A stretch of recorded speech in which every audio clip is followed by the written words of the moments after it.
In chapter 9, Much Afraid and Sorrow and Suffering continue on the path to the high places, and they're stopped when they get to this very tall precipice that just seems like a wall of a side of a mountain that there's no way to, it looks like there's no way to get up.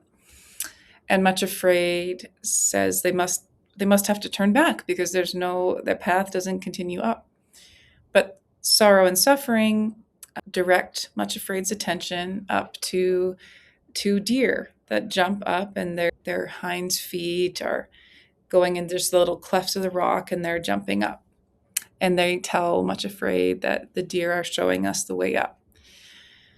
And Much Afraid did not like that answer because she just felt it's impossible for her to get up that way.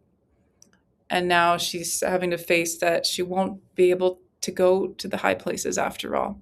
And she sits down and covers her face with her hands, and she's overcome with fear. As Much Afraid is sitting, cowering in fear, her cousin Craven Fear appears and begins painting for her a picture of how she will dash to pieces and fall to her death if she tries to climb up this mountain. Sorrow and Suffering grab Much Afraid by the shoulders, shaking her, telling her, remember, you can call the Great Shepherd for help. But Much Afraid didn't want to call the Great Shepherd for help because she knew he would just tell her that she needs to climb up the mountain, which is impossible for her to do. And when they said again that she needs to call for help, she told Sorrow and Suffering that he will only ask me to build an altar, and I just can't do that right now. Craven Fear is continuing to laugh and believes that he has won. And then Sorrow and Suffering step in between Much Afraid and Craven Fear. And Sorrow gives Suffering a nod, and Suffering pulls out something sharp and pricks Much Afraid with it, so that Much Afraid cries out in pain and finally calls to the Great Shepherd for help. The Great Shepherd appeared immediately, and Much Afraid felt better just by his presence, by him being there. The Great Shepherd explained to Much Afraid that going up this mountain is the only way that she will develop Hinds Feet, and that it is the way she needs to go. Much Afraid responded that she's as far from being a deer as she is a jellyfish.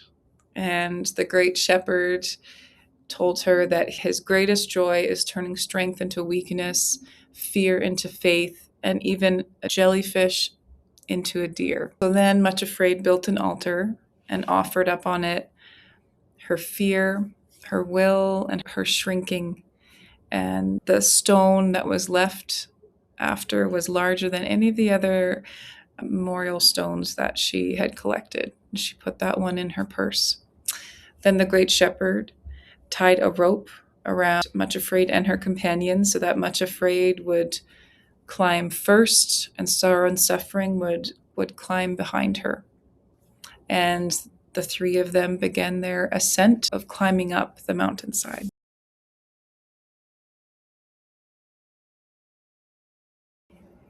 First lesson that I took from chapter 9 is that suffering helps us call out to God when fear or doubt is trying to keep us silent.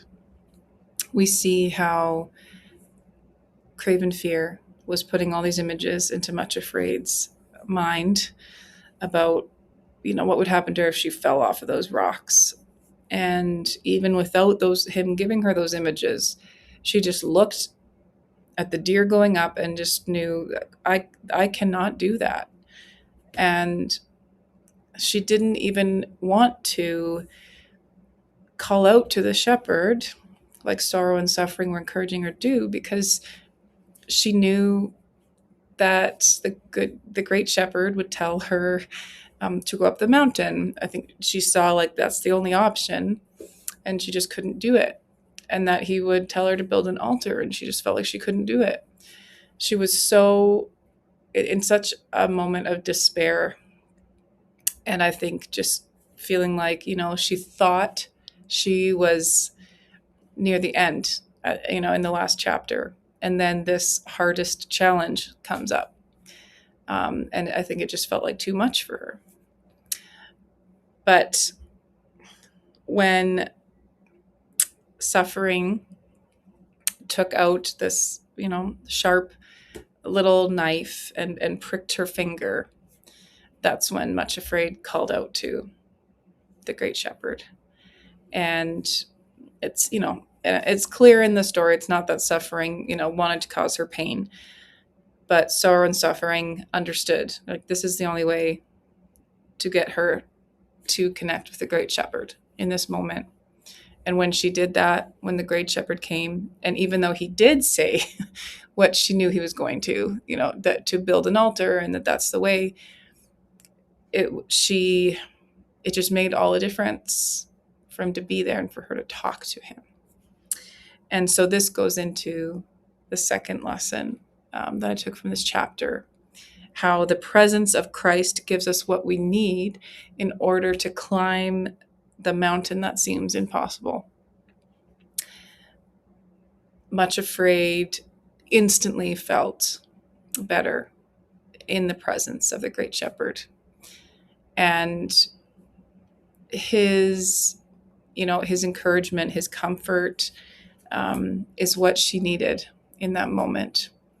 And not only that, but he also gave her a cordial of the spirit of grace and comfort to take with her. So he knew what she would need on this climb. And he set up sorrow and suffering to be tied to Much Afraid, both of them tied, and one going in front of Much Afraid and one below as they climbed, so that Much Afraid would not just fall, that they would help keep her secured to the mountain as they climbed. And so even though this was something that Much Afraid didn't want to do, when she talked with the Great Shepherd, when he was there, she declared that even if he puts her to shame, she doesn't care. She just wants to do his will and follow him. And that is the big difference. That we can have this 180, right, experience often when we're just thinking about fears and doubts, and that's overtaking us. And then when we actually call out to and spend presence with God, it can completely change, and it reminds us of the truth. So those are the two lessons that stood out to me the most in this chapter. And I hope they were encouraging to you as well. And I look forward to going through the next chapter with you.